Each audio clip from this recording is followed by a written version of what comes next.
Hi everybody, welcome and thank you for taking the time to spend with me.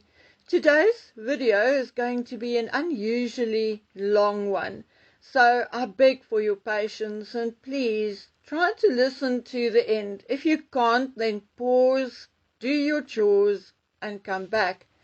I do not know where to start, but I think I'll throw this tidbit in for you now because I'm going to come back to it later in the video. Lady Louise Windsor, daughter of Prince Edward and Sophie, turned 22 on the 8th. Now that was yesterday. It is actually hard to believe because it feels like yesterday that she was only little more than a toddler. For instance, the first time I really took notice of her was at William and Catherine's wedding and riding in the carriage with Harry. I think she was something like 7 or 8 years old at the time. It shows you time really flies. How many of us knew that Princess Anne is on an official visit to Australia? Well, by now she has landed in Australia and there are a few articles and photographs. But it seems that it was kept very much under wraps, likely not to detract from William's visit to Brazil. It will be a 4-day visit for her from the 8th, which was yesterday, until the 11th.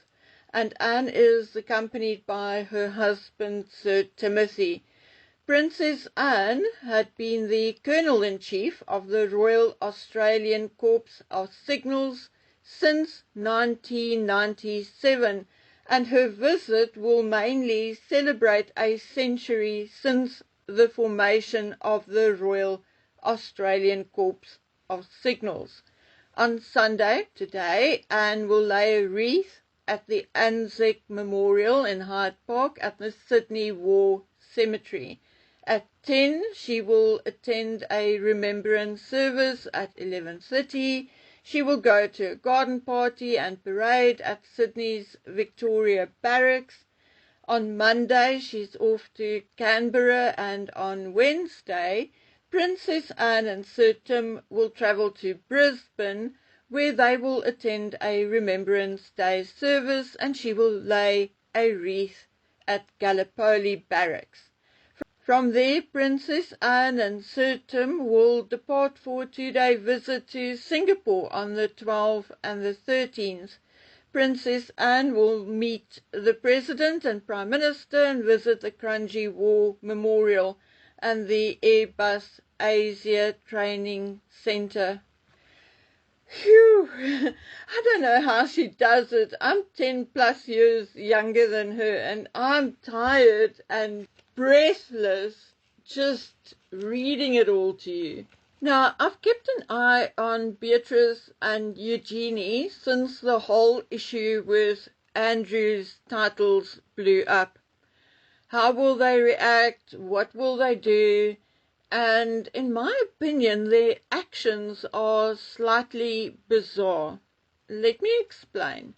Eugenie and Jack Brooksbank were seen and photographed walking and laughing with friends in West London on November the 4th. They were laughing and chatting, and personally I'm grateful that after so many rumours about their marriage had surfaced over time, at least she has some kind of backup and appears to be happy enough with her husband. However, before this walk, Eugenie was on a so-called girls' trip to Paris. A photograph of her and 2 friends appeared on the one friend's Instagram page. The photograph of them was taken with the Eiffel Tower in the background. It is said that Eugenie took the trip to gain some distance from her parents' drama and the media scrutiny. Well, if so, couldn't she stay home pretty much behind closed doors? Because after all, last I heard, she has 2 sons of 4 and 2. And I find it utterly bizarre that a mother, even a somewhat royal mom, can just leave such tiny little creatures for nothing really important but a whim to go party for a few days. Now, because of that, I looked it up, and Art Basel was held in Paris from the 24th to the 26th. So, it could be, in all honesty, that Eugenie was mixing business with pleasure. But seriously, the amount of time these girls spend away from their children is, just in one word, strange. Beatrice was also out of the country. Beatrice attended a future investment initiative in Riyadh. She attended in her capacity as vice president of Affinity, a software company, and she wore the badge of one of their clients. Beatrice and Eugenie were also seen together in Mayfair. They seemed to have a rather intense discussion, and at one point they stopped and hugged one another in what appeared to be a consoling gesture, them consoling one another. Before the meet-up between the sisters, Beatrice was with her friend Holly Branson and a group of friends. They were all seen together at a Big Change charity event, hanging out and relaxing. We know about this because Holly posted about it on her Instagram page.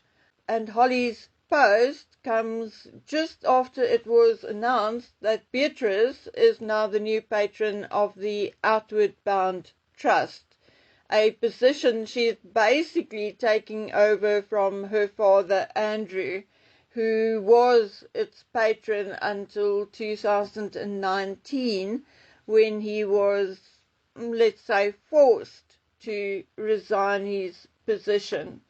Both her and Prince Edward are trustees of the trust as well.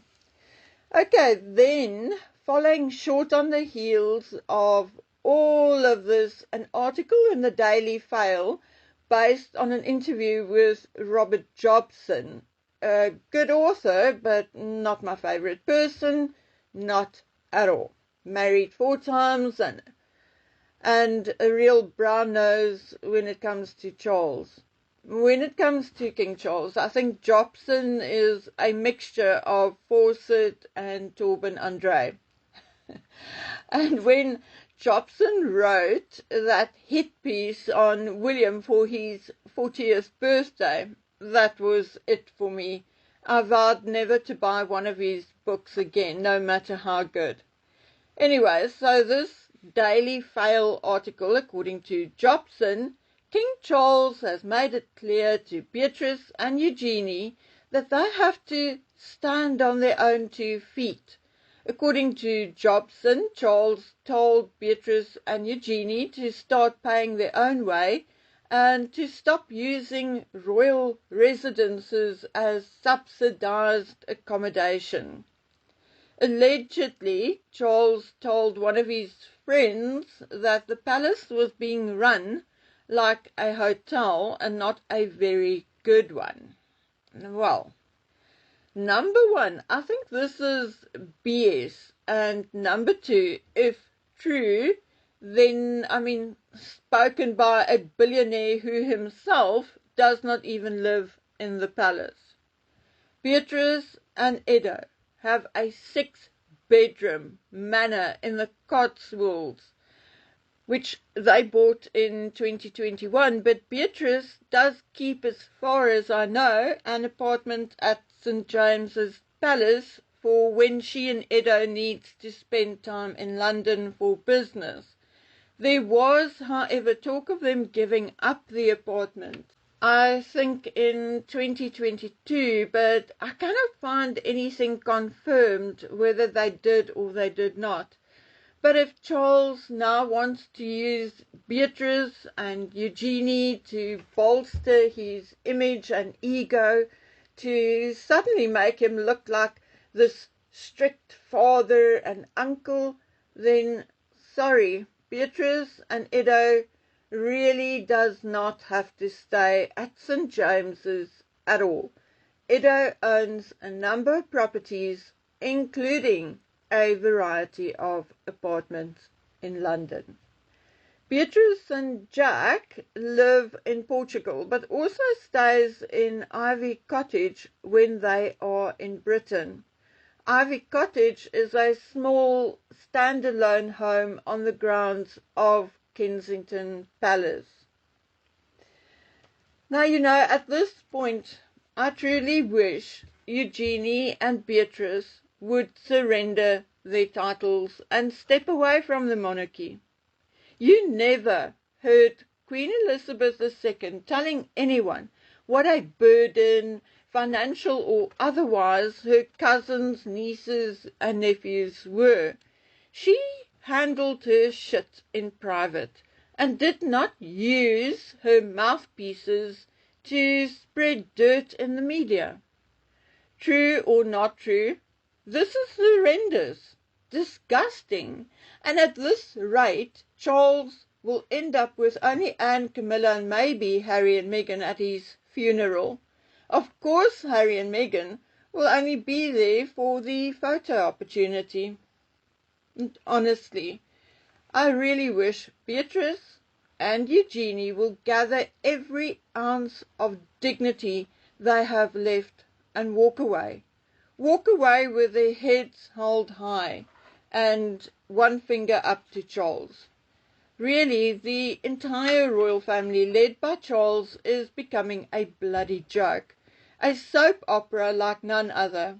Like Days of Our Lives, I would not be surprised if ladies from the yachts slept with father and son, and maybe even the uncle, the security or bodyguard as well. Really, it is all becoming far, far, far too seedy and gross. I feel terribly sorry for the likes of Anne, who has worked so hard all her life, and for William, who's going to inherit this shit. Actually, talking about that, I have some gossip. We all know Princess Catherine is a beautiful person inside and out, and many people who met her in the flesh are saying the same. I have honestly not yet heard anyone talking badly about her, but about 2 years ago, maybe a little more, I was in contact with a relative of hers. Not too close and not too distant, okay? It was all a giant misunderstanding which caused it. But it ended well, and I never heard from this person again. But one thing will always stick with me, and although I cannot remember the exact words, it came down to how much we actually underestimate Catherine, how strong she actually is, physically, mentally, emotionally, and despite being rather soft-spoken, she is highly intelligent and talented. And from time to time, knowing this, I could see Catherine's quiet resolve and strength, even behind a dimpled smile. Now take my word for it, no one walks over Catherine, not even her husband. Like any normal couple, they have their disagreements, not many, few, but they do happen. And I promise you, Catherine holds her own. And not always, but often, it will be William giving in or ending the argument or disagreement. Well, I told you a number of times that I detected or could feel Catherine's change in feeling and attitude towards Charles and Camilla. Well, it appears that I was not wrong at all. I was told, and I'm going to quote almost verbatim, Catherine is done playing Charles's games. She sees what the country is turning into, and she knows exactly why. No, she's not playing along with Charles's games anymore. She has made a decision to build people up, and therefore she is spending more time on her charities and other work than on public appearances. Now, I 100% believe this. I heard other things about Charles and things he said which, in my opinion, was totally inappropriate. So Catherine's stepping back at this point and spending her time and energy on doing more good than doing frivolous PR stunts and appearances with the king and his consort makes perfect sense. Okay, now on to Harry and Meghan. Did you know that Harry talks about himself lately as a working royal? No lie. It came up in some conversation recently, might even have been in Canada, I did not ask, but it was in the last week or two. Harry actually said it is good being back and doing what he was born to do. So make of that what you will, but for me, being back means he is back doing royal duties. And I think born to do strengthens my assumption. Okay, so it appears from Harry's own words that he now, for whatever reason, considers himself a working royal again. Well, I based my opinion on something he said. But how many of you read the essay he wrote ahead of Remembrance Day? Well, guys, right from the first words in the title, it is clear that it will be a stuck-up, brown-nosed love letter to Britain. The title reads, The Bond, the Banter, the Bravery, What It Means to be British by Prince Harry. Well, I do not care about his lament about Ukraine, so I'm not going to read the entire essay. But I want to read a part of the second half of the essay. Though currently I may live in the United States, Britain is and always will be the country I proudly served and fought for. The banter of the mess, the clubhouse, the pub, the stands as ridiculous as it sounds. There are things that make us British, and I make no apology for it. I love it. Now, my dear friends, just look at the word currently. I can remember using currently in sentences like, I'm currently in George, but I should be ready to leave in 20 to 30 minutes and should be home at 6. Or, I'm currently busy with a video, but I will be available for a chat in about an hour and a half. Currently usually means now, but not permanently. Instead, more like soon to be replaced by something or somewhere else.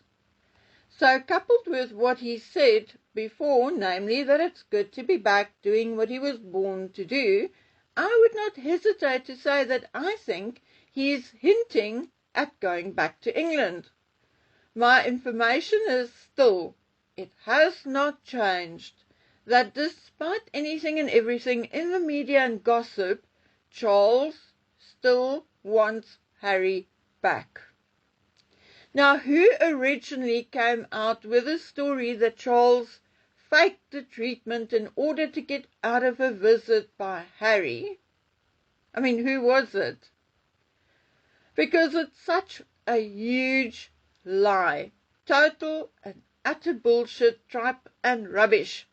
It is well known by everybody except this liar that it was pre-planned for Charles and Camilla to go to Sandringham. When Harry arrived, the king was busy changing his clothes and getting ready for travel, and his and Camilla's luggage were already on its way to the waiting helicopter. And that is what he told Harry, and that is what happened. and that is why they only spent about 12 minutes together. There was no need for a white lie. Honestly, these fantasy sellers should get their story straight, and I think Charles should caution his communication czar and his current mouthpieces that they should be more careful, as we are not all stupid and we are not like him. We actually moved with the times and have cell phones and are connected to the internet almost 24/7. The other thing is, what these people don't realize, when we start calling out these lies, Charles is going to turn around like he always does and say, oh, it wasn't me, it was them, they made it all up. So he will throw his communication czar, Torben Andre, and his mouthpiece, Jobson, under the bus without a second thought. So if they haven't learned that lesson from Fawcett yet, I think it is about time. Okay guys, our internet lately is up to so I'm going to battle to upload this video, but there's still a lot to come. So what I'm going to do is I'm going to stop this video here and put the rest in a separate video. But I'm going to post the two videos barely hours apart, so 1 to maybe 3 hours apart, if at most. So you can watch it like a 2-part episode. So hang in there, my friends, more to come, and shall we say from bad to worse. So I'll see you in a while. Bye. Bye for now. Bye.